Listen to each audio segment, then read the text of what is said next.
Hi guys, hi everyone. My name is Shalise, as you know that, but you should be following my blog. I'm a first year university student at the University of West Indies, and this is my biochemistry blog.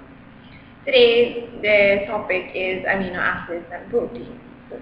May not be kind of fun, but yeah. So there are two parts to this one. There's part one, which is just amino acids and proteins, and the other is when you link the amino acids to get the actual structure of your proteins, like primary, secondary, tertiary, and quaternary, which I'll expand on more in the video, which you are available to watch right here. Anyhow, so let's start with typical amino acids. Amino acids generally have a functional group, which is C, and there's a carbonyl group attached to it. There's an amino group, a hydrogen, and there's an R group. I'm just going to draw it here. There's a C, that's a C, O minus, bonded to a carbon, just bonded to a hydrogen, an R group, and an amino group. An amino is NH.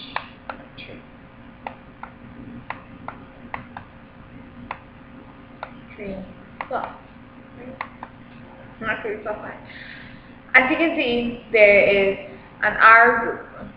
This top group here is called a carboxyl group, and this is known as the amino group. You know this is hydrogen. In amino acids, the way how we can classify them is by the different R groups, and that's basically how they differ. So by this right. So there are non-polar aliphatic R groups. These R groups are different, and this is how we can classify them. Say, for example, glycine. Glycine is the smallest amino acid that exists on our DNA. And the R group on glycine is hydrogen. And you'll see later on, if you could Google it, you'll see that glycine is used in collagen.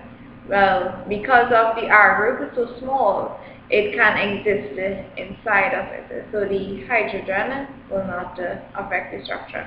Whereas other R groups and other amino acids, their R groups may be too bulky to fit within the collagen structure. Anyway, I'm straying. So glycine is the smallest amino acid group. Proline is more of a special amino acid that I would mention in. Proline, your R group forms a ring, not like a benzene ring or an aliphatic. It is let me show you it here. You'll have the R group, and this is the R group for proline, and this is your carbon amino group. What happens is that there's a bond forming between the R group and the amino, which forms a ring, and that forms a very bulky R group.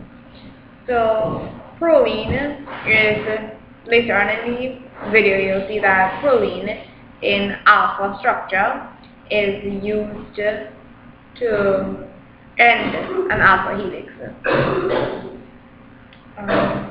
Okay, so we have non-polar aliphatic R groups.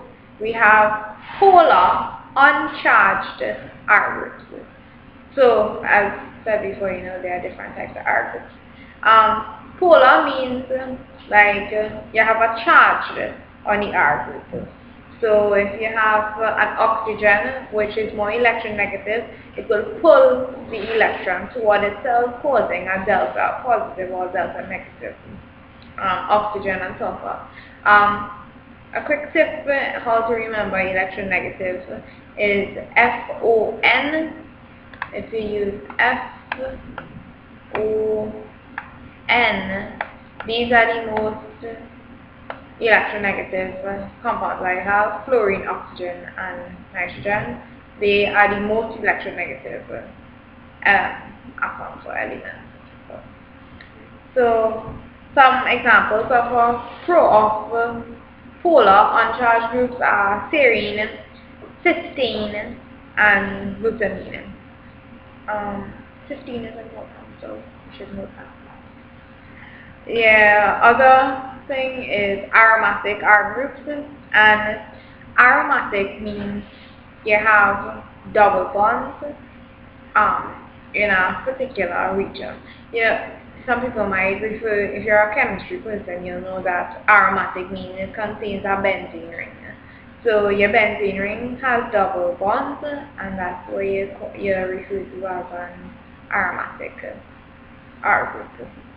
Another one is positively charged R groups.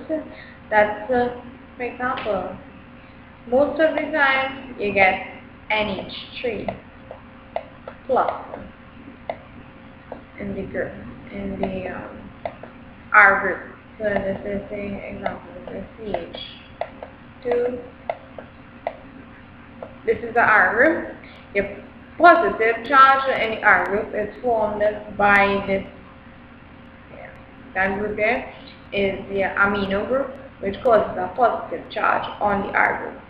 So you know that carbon, your carboxyl group is COO minus, and your amino group is NH3 plus. So say for example, this here was bonded to here, right? You're going to have a positive charge here, right? It will be positive because this negative charge and this positive charge will cancel each other. Hence you'll have an overall positive charge on the amino acid and positive charge on the R group. Just like positive charges, you're going to have negative charges. Negative charges will be formed on your carboxyl group. See that we're going on the R group itself. So everything here, because amino acids has the same structural formulae, the only thing that changes is R group. So far we've met non-polar aliphatic R groups, polar uncharged R groups, aromatic R groups, positively charged R groups, and negatively charged R groups. Some examples of positively charged R groups are lysine and arginine. And negatively charged R group is glutamate and aspartate. Okay, move on. So, point to note. Cysteine, that's cysteine, cysteine, two cysteine amino acids will undergo an oxidation reaction. Remember, if you can't remember, some people always have trouble with the difference with oxidation and reaction. Remember oil rig. Oil rig, we'll have to remember. Oil oxidation is loss of electrons, whereas RIG is gain of electrons. Now you know you could define oxidation reduction with hydrogens and electrons. So reduction is the gain of hydrogen, whereas oxidation is the loss. So you know, yeah, you can forget that. So that makes sense. So when cysteine undergoes an oxidation reaction, two cysteine molecules undergo an oxidation reaction to form cysteine. What happens is you have your sulfur hydryl bonds on your cysteine molecules. And what happens is you have oxidation, right? To form a disulfide. What will happen? You'll have the loss of these hydrogens. These hydrogens will be removed to form a disulfide. Di 2 sulfide sulfur. Let's say get a disulfide bond. That is the only covalent bond that you'll mostly find within protein structure. So that's something to note. Another point is have you ever heard about Twitter ions? If you have, just comment at the bottom and tell me if like some uses of Twitter ions, or where have you heard about Twitter ions? So I'll tell you that they are the non-ionic form and there's the Twitter ionic form. So I need you all to comment below and tell me what are these. Okay. All amino acids are useful. We all need them for something. They code. When you have different amino acids, they bond and they form proteins. And these proteins code for specific things. So all of them are useful, but there's a difference between essential amino acids and non-essential amino acids. Essential amino acids means that your body, the human body or whichever the species is, does not make or does not synthesize these amino acids. So it is required to get it through your diet. So you eat something, you'll get say arginine. Right? Arginine is an essential amino acid. Essential, don't get confused. Essential means yes, we need it, but we don't make it. We need all, but we don't make these.